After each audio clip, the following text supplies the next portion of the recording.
जय हिंद दोस्तों। Sandeep जीएसएब YouTube channel पर आप सभी का हार्दिक स्वागत है। तो परीक्षा कैप्सूल के अंतर्गत आप जानते हैं कि हम ऐसे टॉपिक को शामिल करते हैं जहां से प्रश्न बनना ही बनना है।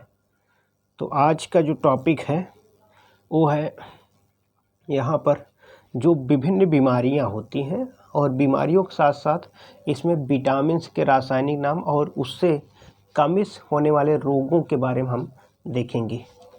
तो सबसे पहले हम देखेंगे वायरस यानी विषाणु से होने वाले कौन कौन से रोग हैं, इस पर सबसे पहले हम लोग देखेंगे। तो सबसे पहले विषाणु यानी वायरस की खोज एक रूस के वैज्ञानिक थे इवानोव्स्की। इन्होंने 1892 ईस्वी में वायरस की खोज की थी।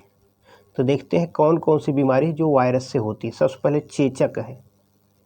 चेचक वायरियोला वायरस से, वायरियोला वायरस से चेचक होता है। वहीं पर ध्यान देना, एक है चिकन पॉक्स, जिसको छोटी माता कहते हैं। ये वायरिसेला वायरस से फैलता है। तो चेचक, वायरियोला वायरस। हर्पीज एक बीमारी है, ये हर्पीज वायरस से फैलती है। रेबीज रैबिडो वायरस से फैलने वाली बीमारी है। एड्स HIV वायरस से फैलता है। डेंगू फीवर जो है आर्बो वायरस से। डेंगू में आप जानते हैं प्लेटलेट्स लगातार गिर जाता है। सर्दी जुकाम में राइनो वायरस, सर्दी जुकाम राइनो वायरस। छोटी माता यानी चिकन पॉक्स वायरिसेला वायरस। गंगा में बैक्टीरियोफेज, गंगा में एक वायरस पाया जाता है, ध्यान देना उसका नाम है। आप इस नाम से कंफ्यूज नहीं होना है कि बैक्टीरिया नाम लिखा है तो बैक्टीरिया है, वायरस है। वायरस का नाम है बैक्टीरियोफेज वायरस। इसीलिए गंगा में जो जल है वो स्वच्छ बना रहता है, उसमें कीड़े नहीं पड़ते और गंगा का जल में सड़ता नहीं है, क्योंकि गंगा में एक बैक्टीरियोफेज यानी बैक्टीरिया को ख़त्म करने वाला वायरस पाया जाता है। खसरा, मोरबिली वायरस। पोलियो वायरस से फैलता है। गलसुआ एक बीमारी है। मम्पस वायरस से फैलने वाली बीमारी है। ट्रैकोमा वायरस से फैलता है। अब देखते हैं कवक से होने वाले कौन कौन से रोग हैं। कवक, तो कवक संबंधित रोग जैसे एथलीट फूट ट्राइकोफाइटन, एक कवक का नाम है ट्राइकोफाइटन। खाज, एकेरस एस्केबीज नामक कवक से खाज फैलती है। दाद जो है ये भी ट्राइकोफाइटन नामक कवक से फैलता है। दाद, ट्राइकोफाइटन। जीवाणु से होने वाले कौन से रोग हैं? ध्यान देना, जीवाणु की खोज ल्यूवेनहॉक महोदय ने किया था।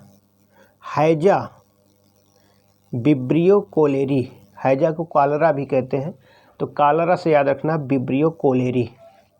क्षय रोग या जिसको टीबी कहते हैं, तो टीबी फुल फॉर्म होता है ट्यूबरकुलोसिस।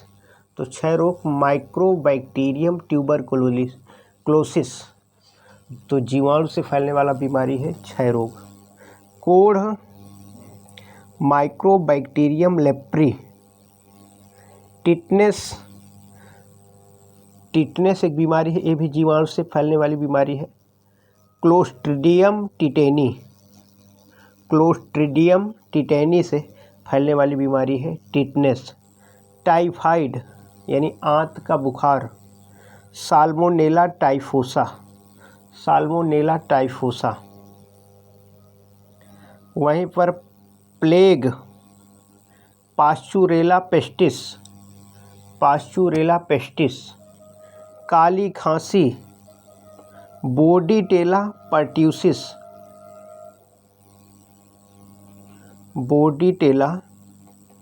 पर्ट्यूसिस। निमोनिया, डिप्लोकोकल न्यूमानी। सुजाक एक बीमारी है। गोनोकाकस गोनोराही, गोनोकाकस गोनोराई। प्रोटोजुआ से होने वाला रोग कौन सा है? Malaria, plasmodium vivax, malaria plasmodium vivax. Kala azar leishmania, kala azar leishmania. Pyorrhoea entamoeba gingivalis, entamoeba gingivalis. सोने की बीमारी, ये सभी प्रोटोजोआ से फैलने वाली बीमारी है।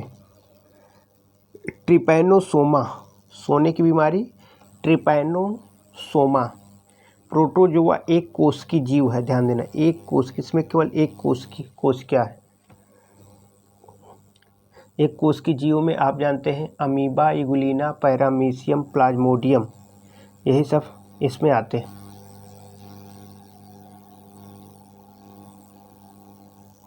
अब ध्यान देना, कुछ विटामिन है उसके रासायनिक नाम और उससे कमी से होने वाले रोग। अक्सर अभी हाल ही में पीसीएस की परीक्षाओं में भी प्रश्न पूछ लिया गया था। विटामिन ए रेटिनाल, उसकी कमी से यानी विटामिन ए की कमी से रतौंधी नामक बीमारी होती है। B1 रासायनिक नाम थायमिन, बेरी रोग। B2 राइबोफ्लेविन और इसकी कमी से किलोसिस नामक रोग हो जाता है। B3 पैंटोथेनिक एसिड, पैंटोथेनिक अम्ल इसको कहते हैं B3 को। चर्म रोग यानी B3 से चर्म रोग नामक बीमारी हो जाती है, बाल सफ़ेद हो जाते हैं। B5 निकोटिनिक अम्ल, इसकी कमी से पेलाग्रा नामक बीमारी हो जाती है। B9 फोलिक अम्ल यानी फोलिक एसिड, कमी से एनीमिया रोग। और B12 साइनोकोबालामिन, इसकी कमी से एनीमिया रोग हो जाएगा, कमी से एनीमिया रोग हो जाता है। 20 विटामिन सी स्कारबिक एसिड यानी स्कारबिक अम्ल, स्कर्वी रोग। विटामिन डी कैल्सीफेराल, सूखा रोग। विटामिन ई टोकोफेराल, जनन क्षमता की कमी यानी पुरुषों में आप जानते हैं नपुंसकता और महिलाओं में बांझपन नामक बीमारी। विटामिन के नेप्थोक्विनोन, हीमोफीलिया नामक बीमारी फैल जाती है विटामिन के की कमी से, रक्त का थक्का नहीं बनता है।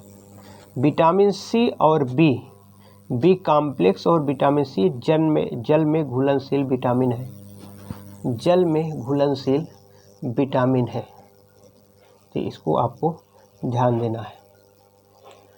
और सभी ए, डी, ई, के ये सभी वसा में घुलनशील विटामिन है।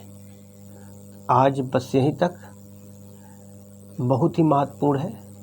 जय हिंद, गुड नाइट।